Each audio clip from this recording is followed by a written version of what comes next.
High friends, Mahanadi serial next எபிசோடுக்கான review வேணும்னு பார்க்கலாம் வாங்க. சேனலை சப்ஸ்கிரைப் பண்ணிக்கோங்க, மறக்காமல் பெல் ஐகானையும் கிளிக் பண்ணிக்கோங்க.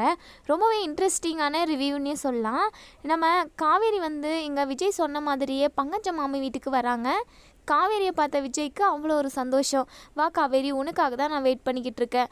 ரொம்ப நேரமாக உன் கூட பேசணும்னு சொல்லிட்டு நான் ட்ரை பண்ணேன், ஆனால் நீயும் வரவே இல்லை. சரி, எப்படியோ இப்போயாவது வந்தியே. மாமி, ரொம்ப தேங்க்ஸ் மாமி. நீங்கள் போயிட்டு கூப்பிட்டு வந்ததுனால தான் இப்போது காவேரி என்னை பார்க்கறதுக்காக வந்திருக்கா. அப்படியே இன்னொரு ஹெல்ப் பண்ணாலும் ரொம்ப சூப்பராக இருக்கும் அப்படின்ற மாதிரி கேட்குறாங்க. இங்கே நம்ம மாமியும், என்ன அம்பி, அதுதான் காவேரியை கூட்டிகிட்டு வர சொன்னேன், கூட்டிகிட்டு வந்துட்டு வேறு என்ன பண்ணணும் அப்படின்னு சொல்லி கேட்க, அது ஒன்றும் இல்லை மாமி, நானும் காவேரியும் தனியாக பேசணும். அதுக்கு நீங்கள் கொஞ்சம் வெளியே போனேன்லாம் நல்லாயிருக்கும் அப்படின்னு சொல்ல, சரி போகிறோம் அப்படின்னு சொல்லிட்டு எங்கள் பங்கஜ மாமியும் நம்ம மாமாவும் வெளியே போயிடுறாங்க. இங்கே காவேரி அப்படியே சைலண்ட்டாக வராங்க. எங்கள் விஜய் இருந்துட்டு, ஆமாம் காவேரி, நீ எனக்கு நைட்டு கால் பண்ணியிருந்தல்ல, அது எதுக்காக கால் பண்ண? ஏதோ சொல்லணும்னு கால் பண்ணியிருந்தேன், அது மட்டும் தெரியும். சரி, என்ன விஷயத்துக்காக எனக்கு கால் பண்ணியிருந்த அப்படின்னு சொல்லி கேட்க, இங்கே நம்ம காவேரி அதை சொல்கிறதுக்கு முன்னாடி, ஆமாம் வெண்ணிலாவுக்கு எல்லா ஞாபகமும் வந்துருச்சு போல் அப்படின்னு சொல்லி கேட்க, ஆமாம் காவேரி, சொல்லவே மறந்தே போயிட்டேன் பாரு. நீ ஃபோன் பண்ணியிருந்தல்ல, அப்போ தான் வெண்ணிலா என் கூட பேச வந்தா.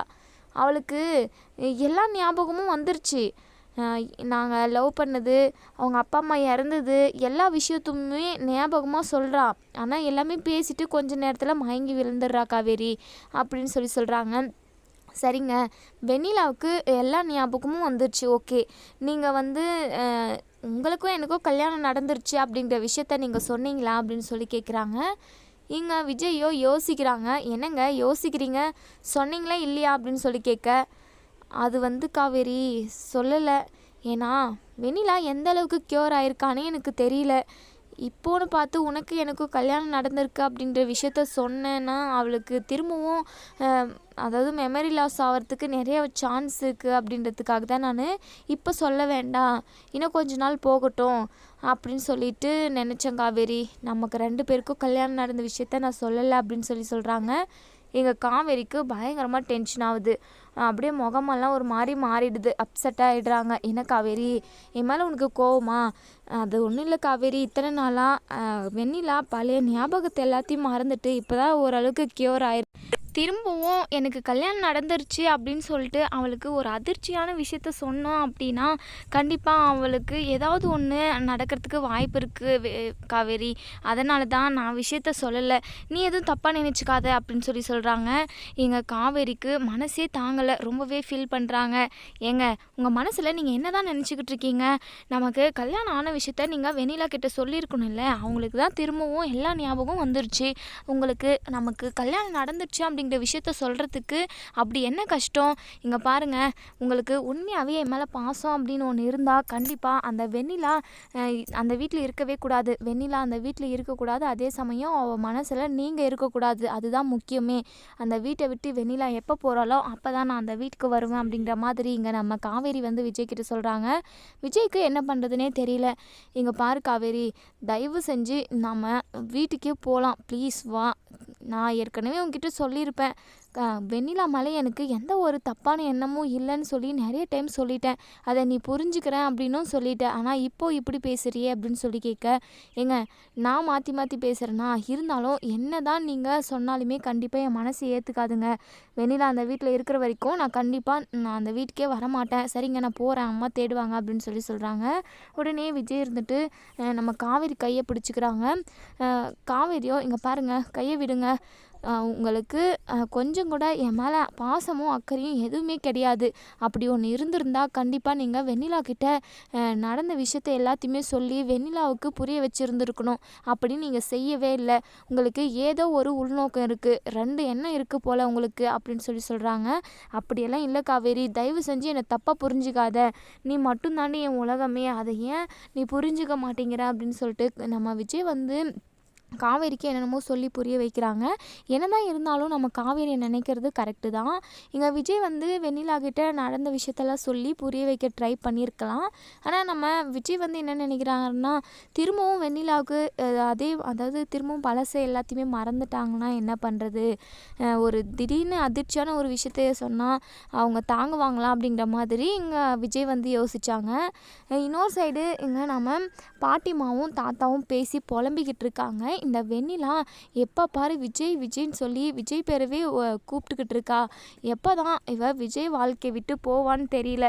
இவ எப்போ போகிறாளோ அப்போ தான் காவேரியும் வருவா. என்னைக்கு விஜயும் காவேரியும் ஒன்று சேர்ந்து வாழ்கிறது. இந்த வெண்ணிலா விஜயை சனியம் பிடிச்ச மாதிரி பிடிச்சிக்கிட்டு இருக்கா. இப்போ வரைக்கும் விடவே இல்லை. அவளுக்கு தான் பழசு எல்லாத்தையுமே ஞாபகம் வந்துருச்சுல்ல. இதுக்கப்புறம் அவள் எதுக்காக இந்த வீட்டில் இருக்கணும்? இந்த விஜய்க்கு சொன்னாலும் புரிய மாட்டேங்குது. அதுக்கப்புறம் இந்த வெண்ணிலாவால் பெரிய பிரச்சனையே வரப்போகுது. விஜய் வாழ்க்கைக்கே பெரிய கேடு வரப்போகுது. எனக்கு என்னமோ தோணிக்கிட்டே இருக்குங்க அப்படின்னு சொல்லி பாட்டிமா சொல்ல, எங்கள் தாத்தாவோ இங்கே பாருமா அப்படியெல்லாம் பேசிக்கிட்டு இருக்காத, விஜய் வாழ்க்கை ரொம்ப நல்லா இருக்கணும், அவன் நல்லா இருக்கணும் அப்படின்றதுக்காக தான் நாம் உயிரை கையில் பிடிச்சிக்கிட்டு இருக்கோம். ஆனால் அவன் என்னன்னா எங்கேயோ போய் உட்காந்துட்டு கஷ்டப்பட்டுக்கிட்டு இருக்கான். எல்லாமே வெண்ணிலாவால் தான்.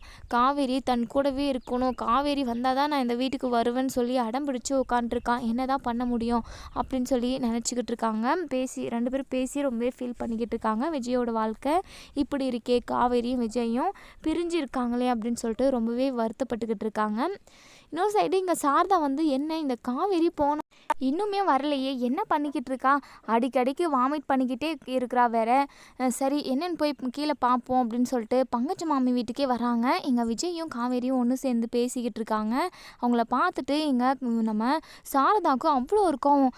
காவேரி என்னடி நடந்துக்கிட்டு இருக்குங்க, ஏன் முன்னாடி நல்லவ மாதிரி வேஷம் போட்டு இங்கே அந்த பையன் கூட வந்து பேசிக்கிட்டு இருக்கியா? காவேரி நீ பண்ணிக்கிட்டு இருக்கிறது கொஞ்சம் கூட சரியில்லை. நீ அவன் கூட தான் சேர்ந்து வாழணும் அப்படின்னு சொல்லிட்டு முடிவெடுத்தாலும் எனக்கு பரவாயில்ல, எனக்கு ஒன்றும் கவலை கிடையாது. இந்த மாதிரி என்கிட்ட ஒரு மாதிரியும் இவங்கிட்ட ஒரு மாதிரியும் நடிச்சுக்கிட்டு இருக்காத. எனக்கு இது சுத்தமாக பிடிக்கவே பிடிக்காது. இங்கே பாரு காவேரி, இதுக்கப்புறம் நீ நம்ம வீட்டிலலாம் இருக்க தேவையில்ல. இந்த உதவாதவங்க கூட தான் நீ போயிட்டு வாழணும்னு நினைக்கிறியா? நீ இருந்துட்டு போ. அதை பற்றி எனக்கு கவலையே இல்லை. திரும்பி என்னை அம்மானு பார்க்க வந்துட போகிற. இதுக்கப்புறம் உனக்கும் எனக்கும் இருக்கிற உறவு முடிஞ்சு போச்சு. இதுக்கப்புறம் என்னை பார்க்க எது வந்துட போகிறேன் அப்படின்னு சொல்லிட்டு திட்டிட்டு இங்கே நம்ம சாரதா போகிறாங்க. உடனே காவேரி அழுதுகிட்டே, அம்மா சும்மா தான்மா பங்கஜ மாமியை தான் பார்க்க வந்தேன், ஆனால் இவர் இங்கே இருப்பார்னு எனக்கு தெரியலம்மா. நான் இப்போ வீட்டுக்கு வரலான்னு தான் வந்தேன், அதுக்குள்ளே நீ வந்துட்ட அப்படின்னு சொல்கிறாங்க. இங்கே பாருடி, என்கிட்டலாம் நடிக்கிற வேலை வச்சுக்காத. நான் தான் உன்கிட்ட ஏற்கனவே சொல்லிட்டேன்ல, உன் மனசுக்கு என்ன தோணுதோ உன் வாழ்க்கையில் நீயே ஒரு முடிவு எடுத்துக்கோன்னு சொல்லிட்டேன்ல. உனக்கு அந்த தம்பி கூட தான் சேர்ந்து வாழணும் அப்படின்னு சொல்லி தோணுதா, அப்படியே வாழு, எனக்கு ஒன்றும் பிரச்சனை கிடையாது. ஆனால் இந்த அம்மான்னு சொல்லிட்டு வந்து என்கிட்ட பேசுகிற வேலை பார்க்குற வேலையெல்லாம் வச்சுக்காத. போனவளாகவே இருக்கட்டும், திரும்பி வரக்கூடாது அப்படின்னு சொல்லிட்டு இங்கே சாரதா ரொம்பவே கோவமாக போகிறாங்க.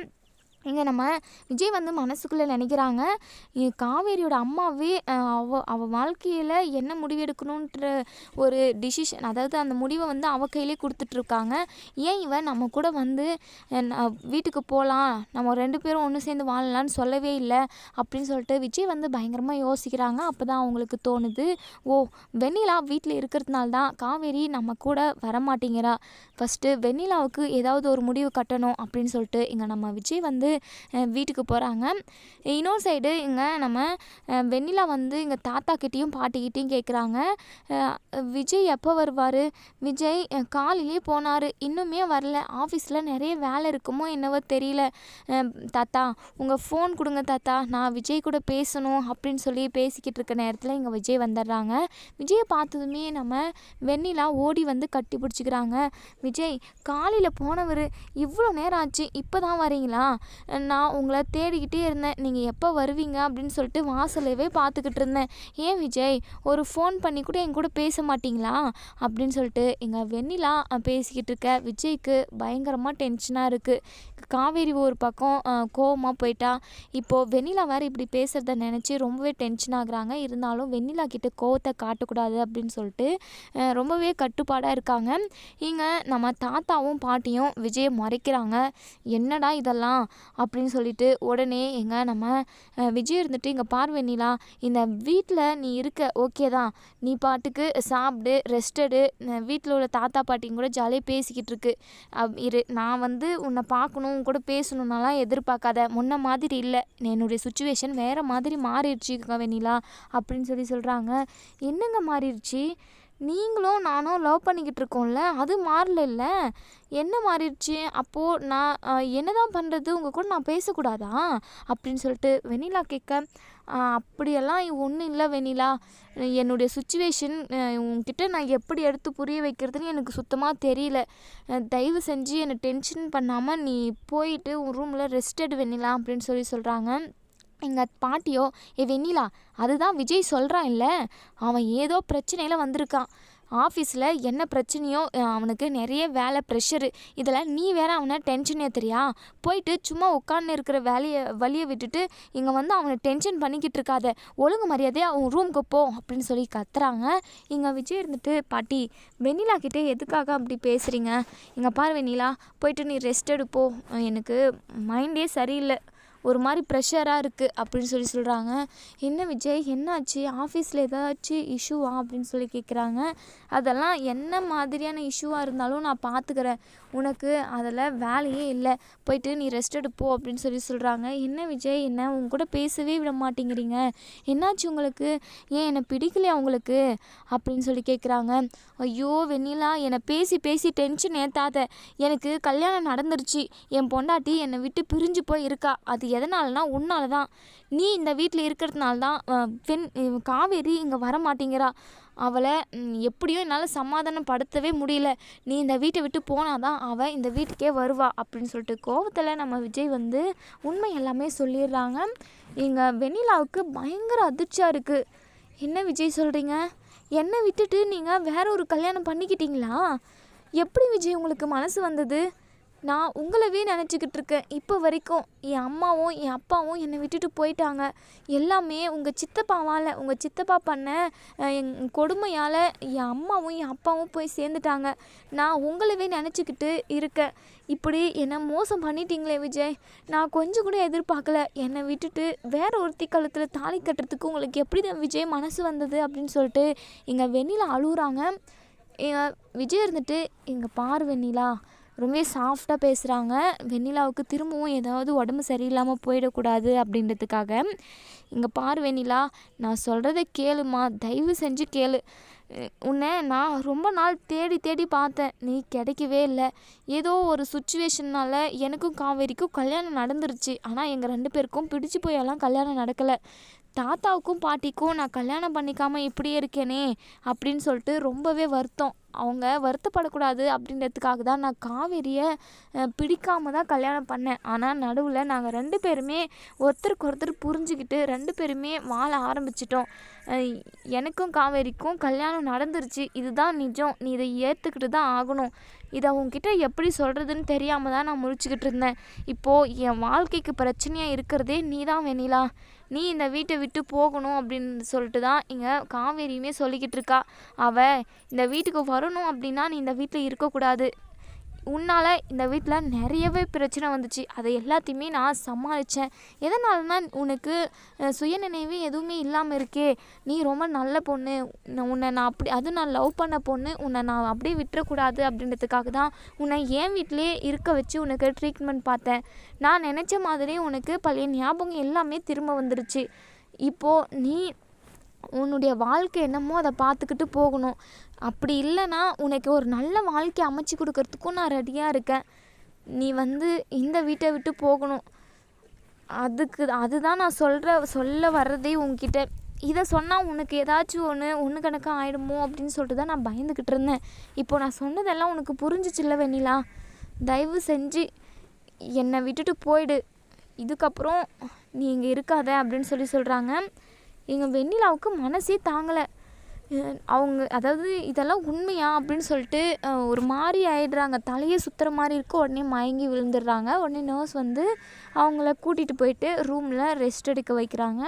எங்கள் விஜய்க்கு என்ன பண்ணுறதுன்னே தெரியல, வெண்ணிலா அந்த அளவுக்கு அதாவது ஓரளவுக்கு தான் க்யூர் ஆகிருக்காங்க, அதாவது எல்லா ஞாபகமும் வந்துடுச்சு, அந்த மயக்கம் மட்டும்தான் அடிக்கடிக்கு வந்துக்கிட்டே இருக்குது. அதுவும் சரியாயிடுச்சுன்னா ஓகே தான். ஆனால் இப்போது நம்ம வெண்ணிலா கிட்டே விஜய் வந்து உண்மையை சொல்லிட்டாங்க. வெண்ணிலா வந்து என்ன முடிவெடுக்க போகிறாங்க அப்படிங்கிறது தான் இப்போது ட்விஸ்ட்டே. இன்னொரு சைடு எங்கள் தாத்தாவும் பாட்டியும் விஜய்கிட்ட பேசுகிறாங்க. என்ன விஜய், என்ன நடக்குதுங்க? இந்த வெண்ணிலா உன்னை விட்டுட்டு போவாளா மாட்டாளானே தெரியல. அவள் மனசு ஃபுல்லாக நீ தாண்டா இருக்க. அப்புறம் எப்படி அவன் இந்த வீட்டை விட்டு போவா? எனக்கு என்னமோ வெண்ணிலாவால் நிறைய பிரச்சனை வரப்போகுதுன்னு தோணுதுடா அப்படிங்கிற மாதிரி சொல்ல எங்கள் விஜயுமே ரொம்பவே டென்ஷனாக இருக்காங்க. ஆமாம் தாத்தா, காவேரியுமே என் கூட சண்டை போட்டுட்டா. அவங்க அம்மாவே சொல்லிகிட்டு இருக்காங்க, அவள் வாழ்க்கையில் என்ன முடிவெடுத்தாலும் அவளோட முடிவு தான். அவள் போயிட்டு அதாவது நம்ம வீட்டில் வந்து வாழ்கிறதும் சரி, அவங்க வீட்டிலே இருக்கிறதும் சரி, அவள் என்ன முடிவு எடுத்தாலும் அவள் வாழ்க்கையில் அவள் முடிவு எடுக்கிறது தான் அப்படின்னு சொல்லிட்டு அவங்க அம்மாவே சொல்லிகிட்ருக்காங்க. இப்போ கூட அவள் நினச்சானா நம்ம வீட்டுக்கு வரலாம், ஆனால் அவள் வரல. ஏன்னா வெண்ணிலா இருக்கா. வெண்ணிலா விஷயத்தில் நான் தெளிவான ஒரு முடிவு எடுக்கணும் அப்படின்றது தான் அவளோட எண்ணமே. நான் வெண்ணிலாவை இந்த வீட்டை விட்டு வெளியே அனுப்புனா மட்டும்தான் அவள் இந்த வீட்டுக்கு வரத்துக்கு 100% வாய்ப்பு இருக்குது தாத்தா. எனக்கு என்ன பண்ணுறதுன்னே தெரியல. வெண்ணிலா கிட்ட கோவமாகவும் நடந்துக்க முடியல. என்ன பண்ணுறதுன்னு தெரியாமல் இப்போ டென்ஷனில் வெண்ணிலா கிட்ட எல்லா உண்மையும் சொல்லிட்டேன். இதுக்கப்புறம் அவள் இப்போ ரெஸ்ட் எடுத்து முடிச்சுட்டு இப்போ என்ன தான் சொல்ல போகிறான்னு தெரியல. நான் விட்டுட்டு போகிறேன்னு சொல்கிறாளா, இல்லை நீ தான் வேணும்னு சொல்லி அடம் பிடிக்க போகிறாளா? இந்த பிரச்சனையெல்லாம் நான் எப்படி சால்வ் பண்ண போகிறேன்னு எனக்கு சுத்தமாக தெரியல தாத்தா. எனக்கு தலையே ரொம்ப வலிக்குது அப்படின்னு சொல்லிட்டு ரொம்பவே ஃபீல் பண்ணி அழுகுறாங்க விஜய். இங்கே நம்ம தாத்தா இருந்துட்டு, இங்கே பார் விஜய், பிரச்சனைன்னு ஒன்று இருந்தால் கண்டிப்பாக அதுக்கு ஒரு முடிவு இருக்கும், அதுக்கு ஒரு தீர்வு இருக்கும். இதுவும் அப்படி தான். வெண்ணிலா விஷயத்துக்கு ஏதாவது ஒரு முடிவு இருக்கும். நீ எதுக்காகவும் ஃபீல் பண்ணாத. கண்டிப்பாக நீ நினச்ச மாதிரி காவேரி கூட ஒன்று சேர்ந்து சந்தோஷமாக வாழலாம். அதுக்கான நேரம் ரொம்ப நேரம் இல்லை, கொஞ்ச நாள்லேயே நீயும் காவேரியும் ஒன்று சேர்ந்து வாழ போகிறீங்க அப்படின்னு சொல்லிட்டு தாத்தா வந்து ஆறுதல் சொல்கிறாங்க. ஆனால் எல்லாத்துக்கும் முழுக்க உன் வாழ்க்கையில் பிரச்சனை வந்ததுக்கே நீ தான் காரணம் விஜய். நீ ஒரு சில முடிவெல்லாம் கரெக்டாக எடுத்திருந்தா இப்படி நீ கஷ்டப்பட வேண்டிய அவசியமே இல்லை. இப்போது காவேரியும் நீயும் ஒன்றா சந்தோஷமாக இருந்திருப்பீங்க. என்ன ஒன்று யோசிக்காமல் என்னென்னமோ பண்ணி விட்டுடுறேன், அதுக்கப்புறம் உட்காந்து அழுதுகிட்டு இருக்க. என்ன பண்ணுறது, வாழ்க்கையில் அனுபவப்பட்டால் தான் எல்லாமே தெரிய வருது அப்படின்னு சொல்லிட்டு தாத்தாவுமே சொல்லிக்கிட்டு இருக்காங்க. இன்னொரு சைடு இங்கே ராகினி வந்து எங்கள் தாத்தாக்கிட்டேயும் விஜய்கிட்டையும் பேசுகிறாங்க. என்ன விஜய், நீங்கள் பொசுக்குன்னு இங்கே வெண்ணிலா கிட்ட சொல்லிட்டீங்க, இப்படி தான் எனக்கு கல்யாணம் நடந்துருச்சு அப்படின்னு சொல்லிட்டு. வெண்ணிலா மனசு ஃபுல்லாகவே நீங்கள் தான் இருக்கீங்க. அப்புறம் எப்படிங்க அவங்க ஒரே அடியாக உங்களை மறக்க முடியும்? நீங்களும் அவங்களும் லவ் பண்ணீங்க, ஓகே தான். நீங்கள் அவங்களவே நினச்சி எவ்வளோ நாள் கல்யாணம் பண்ணிக்காமல் அவங்களவே எங்கெங்கேயோ தேடி இருப்பீங்க. அப்படி தானே வெண்ணிலாவுக்கும் இருக்கும். திடீர்னு நீ என்னை மறந்துடு அப்படின்னு சொன்னால் வெண்ணிலாவால் முடியுமாங்க? யாராலையுமே முடியாது. உயிராக லவ் பண்ண ஒருத்தவங்கள மறக்கிறது எவ்வளோ கஷ்டம்னு எனக்கு தெரியும். என் விஷயத்துலேயும் நடந்திருக்கு. நீங்கள் சொல்கிற மாதிரி உங்களை மறக்கணும் அப்படிங்கிறது கண்டிப்பாக வெண்ணிலாவால் முடியவே முடியாது. வெண்ணிலா உங்கள் கூட ஒன்று சேர்ந்து வாழணும்னு தான் ஆசைப்படுவாங்க. என்னமோ விஜய், நீங்கள் பண்ணுறது ரொம்ப தப்பு விஜய். அவங்கள ஏமாத்துறீங்க, அதுக்கான பாவத்தையும் தண்டனையும் நீங்கள் அனுபவிச்சு தான் ஆகணும் அப்படின்னு சொல்லிட்டு ராகினி பேசிக்கிட்டு இருக்காங்க. உடனே பாட்டிக்கு கோவம் வருது. ராகினி, உனக்கு வேறு வேலையே இல்லையா? வீட்டில் எத்தனை வேலை இருக்குது, அதெல்லாம் சரியாக பார்க்க மாட்டேன். ஆனால் விஜய்யை வெறுப்பேற்றணும், அவனை டென்ஷன் ஆக்கணும், அவனை கஷ்டப்படுத்தணும் அப்படின்னா மட்டும் ஓடி வந்துரு. உனக்கெல்லாம் கொஞ்சம் கூட மனசாட்சியே இல்லை. அவனே டென்ஷனில் இருக்கான், அவனுக்கு ஆறுதல் சொல்லாமல் என்னென்னமோ பேசி அவனை கஷ்டப்படுத்திக்கிட்டு இருக்க. ஒரு பல்லார்னு ஒரு ஆறாக விட்டுருவேன். போயிட்டு வீட்டில் என்ன வேலை இருக்கோ அதை பாரு. சும்மா தேவையில்லாதெல்லாம் பேசி அவன் விஜயை கஷ்டப்படுத்துகிற வேலையை வச்சுக்காத அப்படின்னு சொல்லிட்டு திட்டுறாங்க. எங்கள் தாத்தா இருந்துட்டு, ராகினி ஏம்மா, ஏற்கனவே அவன் ரொம்பவே வருத்தத்தில் இருக்கான். இந்த பிரச்சனையை எப்படி முடிவுக்கு கொண்டு வர்றது, வெண்ணிலாவை எப்படி சமாளித்து இந்த வீட்டை விட்டு அனுப்புறதுன்னு சொல்லிட்டு அவனே டென்ஷனில் இருக்கான். இப்போது நீ வேற இப்படி வந்து பேசணுமா என்ன அப்படின்னு சொல்லி கேட்குறாங்க. அதுக்கப்புறம் இங்கே நம்ம ராகினி சைலண்ட்டாக அமைதியாகிடுறாங்க. இன்னொரு சைடு இங்கே நம்ம விஜய் இருந்துட்டு தாத்தா கிட்ட சொல்கிறாங்க, சரி தாத்தா நான் கிளம்புறேன், எப்படியாவது காவேரியை தான் பேசி சமாதானம் செய்யணும். ஃபஸ்ட்டு காவேரி என் கூட வரணும். காவேரி என் கூட இருந்தால் கண்டிப்பாக நான் எவ்வளோ பெரிய பிரச்சனைனாலுமே சமாளிப்போம் தாத்தா. கண்டிப்பாக என்னால் முடியும். அவள் என்னை விட்டுட்டு போனாலோ, அவள் என் பக்கத்தில் இல்லாமல் இருந்தாலோ தான் எனக்கு எந்த ஒரு விஷயத்தையும் ஒழுங்காக செய்ய முடியாது. அவள் என் பக்கத்தில் இருந்தால் எனக்கு முழு தைரியம் இருக்கும். அப்போ தான் நான் எல்லா விஷயத்தையும் சமாளிக்க முடியும். சரி, நான் போயிட்டு ஃபஸ்ட்டு காவேரியை சமாதானம் செஞ்சு இந்த வீட்டுக்கு கூட்டிகிட்டு வரேன். அதுக்கப்புறம் வெண்ணிலாவை இந்த வீட்டை விட்டு எப்படியாவது நல்ல மாதிரியாகவே அனுப்பி வைப்போம் அப்படின்னு சொல்லிட்டு இங்கே விஜய் வந்து காவேரி பார்க்கறதுக்காக வராங்க. அவங்க நினச்ச மாதிரியே காவேரியை திரும்பவும் தனியாக மீட் பண்ணி பேசுகிறாங்க. ப்ளீஸ் காவேரி, அதுதான் உன் அம்மாவே சொல்லிட்டாங்கல்ல, உன் வாழ்க்கை விஷயத்தில் நீ தான் முடிவு எடுக்கணும். நீ என்ன முடிவு எடுத்தாலும் நான் அதில் தலையிட மாட்டேன் அப்படின்னு சொல்லிட்டு அத்தையே சொல்லிட்டாங்க. அப்புறம் என்ன காவேரி, நீ மனசு வச்ச அப்படின்னா கண்டிப்பாக நீ நம்ம வீட்டுக்கு வரலாம். நீ என் கூட இருந்தனா கண்டிப்பாக வெண்ணிலா விஷயத்தில் கரெக்டான ஒரு தெளிவான ஒரு முடிவை எடுப்பேன் காவேரி. நீ என் பக்கம் இல்லாதனால தான் நான் ரொம்ப தடுமாறுறேன். அது உனக்கு புரியுதா இல்லையா காவேரி? ப்ளீஸ் என் கூட வந்துரு காவேரி. நீ இல்லாமல் கண்டிப்பாக என்னால் எந்த ஒரு பிரச்சனையும் சால்வ் பண்ணவே முடியாது அப்படின்னு சொல்லிட்டு விஜய் வந்து எவ்வளவோ எடுத்து சொல்லி பார்க்குறாங்க. இங்கே காவேரிக்கு பயங்கர டென்ஷன் ஆகுது. இங்கே பாருங்கள், நான் அதுக்கப்புறம் மனுஷியாகவே இருக்க மாட்டேன். நான் எவ்வளோ சந்தோஷமான விஷயத்த எல்லாத்தையுமே உங்ககிட்ட சொல்லணும்னு நினச்சேன். ஆனால் சொல்ல முடியாத சுச்சுவேஷனில் இருக்கேன். எதனாலனா அந்த வெண்ணிலா அந்த வீட்டில் இருக்கிறதுனால தான். இங்கே பாருங்கள், நீங்கள் கட்டின தாலியை இது வரைக்கும் கழுத்தில் வச்சுக்கிட்டு இருக்கேன். பார்க்குறவங்க போகிறவங்க வரவங்க எல்லாருமே எதுக்காக பிறந்த வீட்லேயே இவ இருக்கா, ஏன் அதுதான் அவங்க 2 பேருக்குள்ளே சண்டை வந்துடுச்சுல்ல, அப்புறம் எதுக்காக இந்த தாலியை கட்டிக்கிட்டு இருக்கா அப்படின்னலாம் சொல்லி பேசுகிறாங்க. நீங்கள் என் மனசு ஃபுல்லாகவே இருக்கீங்க. எனக்கு ஒரே ஒரு பிரச்சனை வெண்ணிலா இருக்கிறது தான். வெண்ணிலா இருக்கிறப்ப, அதாவது உங்கள் எக்ஸ் லவ்வர் வீட்டில் இருக்கிறப்ப உங்கள் பொண்டாட்டியை நான் அந்த வீட்டில் வந்து கண்டிப்பாக இருக்க முடியாதுங்க. இந்த தாலி கண்டிப்பாக எனக்கு ரொம்ப முக்கியம். நீங்கள் இந்த தாலி, அதாவது இந்த தாலியில் தான் உங்களோட உயிரே இருக்குன்னு நான் நம்புகிறேன். இங்கே பாருங்கள், கண்டிப்பாக என்னால் வரவே